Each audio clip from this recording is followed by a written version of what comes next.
Hi everyone. Ever wondered which camera settings actually matter to get the shot that you want? In this video, I'll break down 15 of my favorite photographs, reveal the exact settings I used for each one, and more importantly, explain why I chose them. Plus, I'll share a simple method to help you consistently pick the right settings and even automate parts of the process, so you can focus on capturing moments and not second guessing your choices. When it comes to camera settings, think of them in two scenarios: perfect and compromised. Perfect is when the light is ideal and you can dial in the optimum settings for the scene. Compromised is when the light isn't great and you have to compromise on shutter speed, ISO, or aperture. I'll guide you through each scenario, but to start, let's focus on two key questions I ask myself before I take any photograph. What is the priority, and do I need to compromise on anything? Using these two questions, let's dive into some photographs. So I've got these 15 images here, 15 of some of my favorite photographs, and they either have a perfect set of exposure settings or some of them are compromised. There are a couple where I actually made mistakes. So this first image here, I shot at ISO 640 at f7.1 and 1/400th of a second. Now, for a subject that is static like this one, I would say 1/400th of a second is around about okay. It's going to freeze most of the moments. Now, when you photograph a portrait of an animal that's fairly close to the camera, an f-stop of 7.1 will render most of the subject sharp in terms of its face. Now, if you look here closely, you can see the nose is really sharp and the eyes are barely catching onto the depth of field because I actually made a mistake here and photographed on the nose of the animal. And the eyes are acceptably sharp in my opinion, but they are slightly softer compared to the nose. So in this case, I would like to have gone to maybe f8, maybe f11. That would then need my ISO to get bumped up a little bit more, which there is room. It's only ISO 640, so there is room for the ISO to increase. The only drawback then would be the background being rendered more in focus. On this image, I've got ISO 2000. Now the sun had set, that's the twilight sky in the background there, and I went down to f4 on my lens. With the lens being a 600mm, the depth of field was really small, so I really had to make sure I focused on the eyes there, which I did. You can see the nose is quite out of focus. But the area I had to compromise on is the shutter speed. You can see 1/125 second exposure means that the exposure was very, very slow. Now, with this animal being very static, it was lying on a branch, I took the chance to shoot an image at that slow shutter speed. But what I also did is after I took that frame, I bumped the exposure up, or I bumped the shutter speed up, I should say, to be a bit faster, to allow me some more insurance shots. Those shots were obviously at a higher ISO value, but luckily at 1/125th of a second, it was perfectly sharp, so I got away with that setting there. So that is a compromised exposure because I went very, very low on the shutter speed. This image, it was very dark. I loved the moment and I wanted to freeze the rain in the background. I knew if I had shot that image at something like 1/200th of a second or slower, the rain would be a lot more streaked in the sky, which would have been fairly nice, but the animal was moving. So I had to make sure to freeze the movement of the animal. That's why I went for 1/800th of a second. So you can see my thinking on this image was to go down to the lowest f-stop possible, f4, because the animal was quite far away from the lens. I didn't worry too much about the depth of field, and I had to compromise on the ISO. Although 8000 isn't particularly high, it will rob your image of some kind of sharpness, even if you are able to get rid of that noise. So this image was a compromised exposure, but at the end of the day, you got to capture the shot and make sure you capture the moments. That is the most important thing. Capture the moment rather than trying to capture an image with perfect exposure settings. So this image, I would say, is spot on. It's a perfect exposure. ISO 2800 is quite low. That's not an ISO where I worry too much about noise. f7.1, I needed more depth of field to render the bird in focus. You can see the head is fairly sharp, the body is fairly sharp. The wings may be slightly out of focus, so a bit more closer to the camera. And then the shutter speed, 1/3200th of a second. Perhaps I could have gone a bit faster, especially a very small kingfisher. ISO 2800 still has room to be raised up. Maybe I should have gone for 1/4000th of a second and ISO 3200. I think that would have been the absolute perfect settings for this image. So this one is a beautiful shot. I really like it, but it does have a mistake on the exposure. You can see ISO 5600, f9 at 1/3200th of a second. So let's talk about this image. 1/3200th of a second for a resting bird is way, way too high. I should have gone down to maybe 1/800th of a second, maybe even 1/1000th. I think f9, in terms of the depth of field for this bird, was fine. It was a good aperture choice. The background was still quite far behind the bird, so that's been rendered nicely out of focus. And ISO 5600 is unnecessarily high because I raised that shutter speed up too high. So again, I would have preferred maybe 1/1000th, left it at f9, and the ISO would have been at maybe about 2000 or so. That would have been my optimum settings for this image. So this image is another mistake on my exposure, although I got away with it. Let's just have a look and see how sharp the bird is. It's a slightly big crop, but the detail has been rendered nicely. There's no blur from the bird moving. So my shutter speed was fast enough, although here at f5.6, the aperture was fine. The shutter speed should have been a lot faster, maybe 1/2000 or 2500th of a second. And my ISO then would have been bumped up to maybe 3200. I think that would have been a better choice for these settings, just to make sure. I was very lucky, but just to make sure I render all of the bird as sharp as possible so there's no motion blur. This image, it does have a mistake on the camera settings here.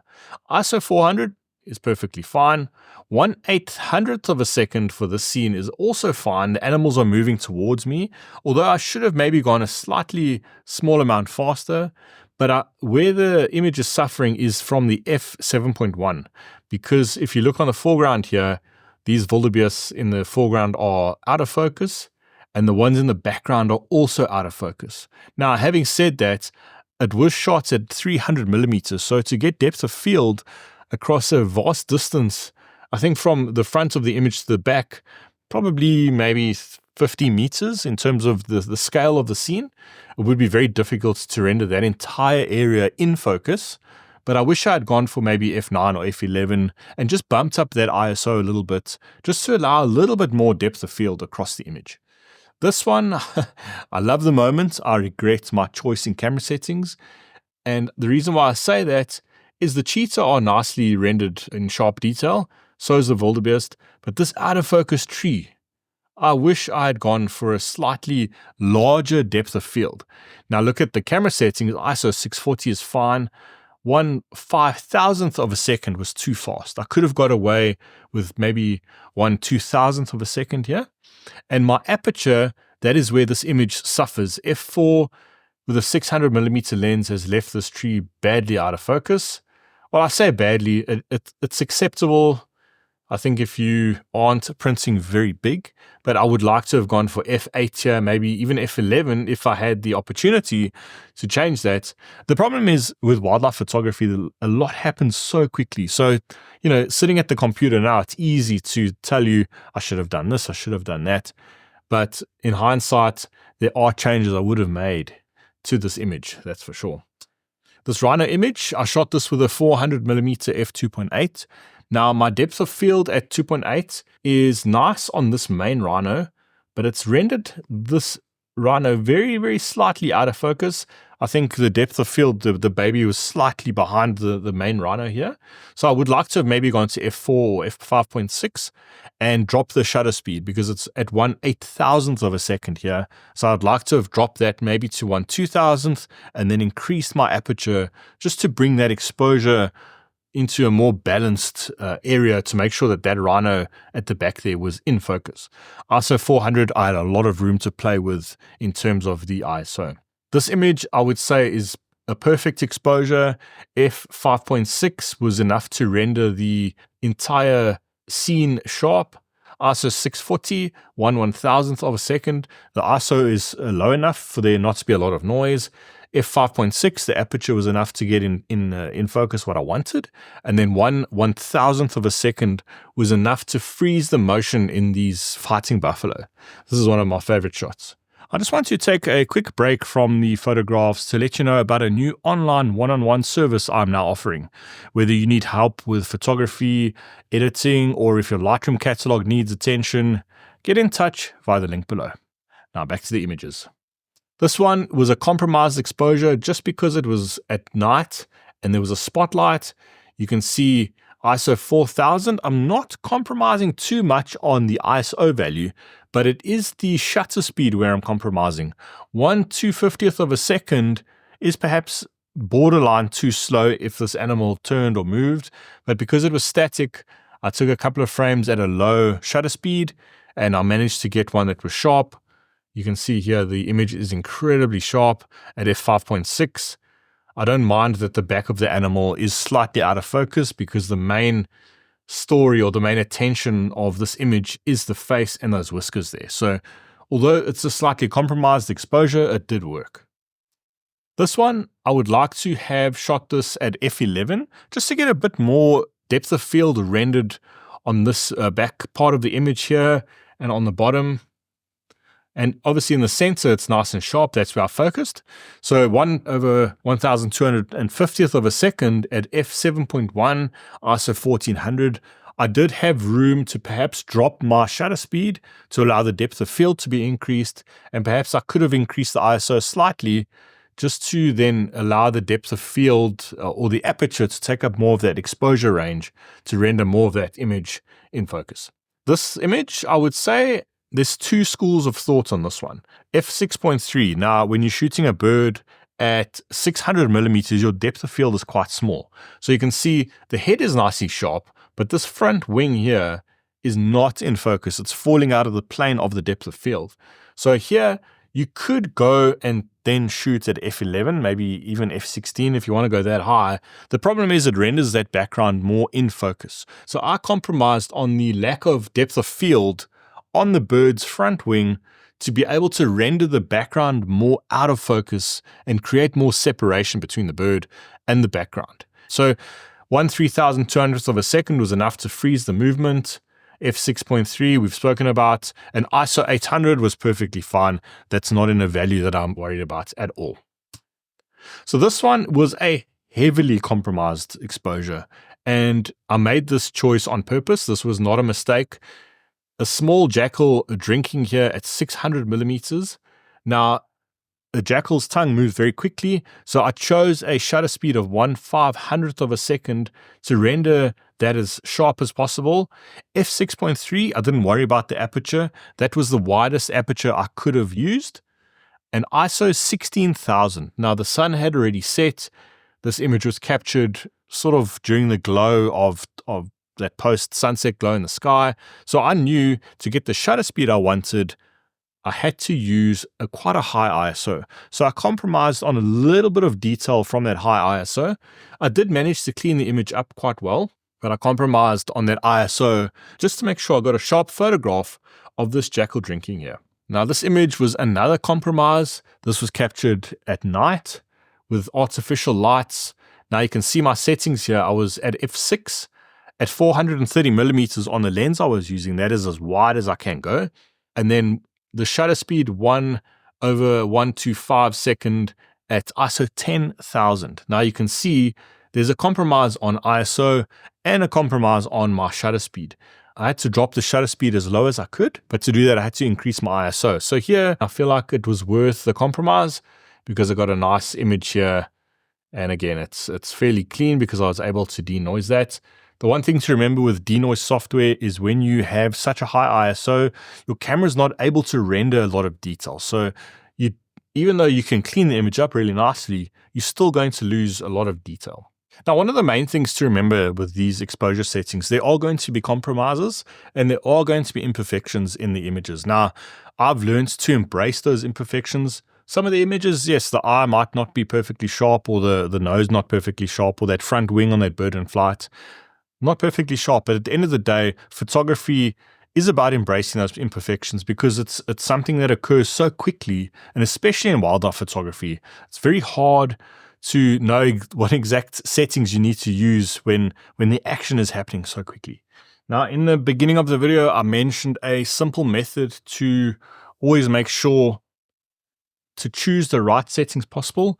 So on my camera, I set my mode to manual mode and my ISO to auto ISO. So what that's going to allow me to do is change my aperture and my shutter speed and not worry about the ISO. I don't necessarily need to know what ISO the image is at. I'm mainly concerned with the shutter speed of the camera, depending on what subject I'm shooting. So if you're shooting a bird, I can quickly move that shutter speed up to 3,200th of a second, and the ISO will adjust to give me a good exposure. If I'm going and I find a lion that's resting, I can drop my shutter speed maybe to 1/400th of a second, and that ISO is automatically going to drop down. Now, the aperture is something I always leave as wide open as possible, and I do that because I want to immediately, if I find something, grab a photograph as quickly as possible. Sometimes you might have 2 seconds to grab a photograph. So if I've set my shutter speed to a default setting, maybe let's think of a shutter speed that will capture most things sharp, maybe 1/640th of a second. If I always leave my shutter speed at 1/640th when I put my camera down, I know when I grab that camera, I've got a setting in the camera that is going to allow me to capture a sharp photograph of most things that I'm pointing to. If I pick up a camera and it's a bird in flight, I know I quickly got to make the shutter speed faster. But if it's a lion resting, I can grab that photograph at 1/640th, and once I have that photograph, drop the shutter speed down. The aperture, then you can adjust that depending on if you've got a subject that's very close. You can increase the depth of field with your aperture. Then the shutter speed, you can slow it down. But I think not worrying about ISO, in my opinion, is one of the best ways to shoot. And again, use manual mode and just keep that aperture wide open and then move that shutter speed back and forth. That's the most important thing. Getting the camera settings right can really make or break your photograph, but there's so much more to learn from years of experience. In this video, I share the most valuable lessons I've learned from taking 2 million photographs over 18 years as a wildlife photographer.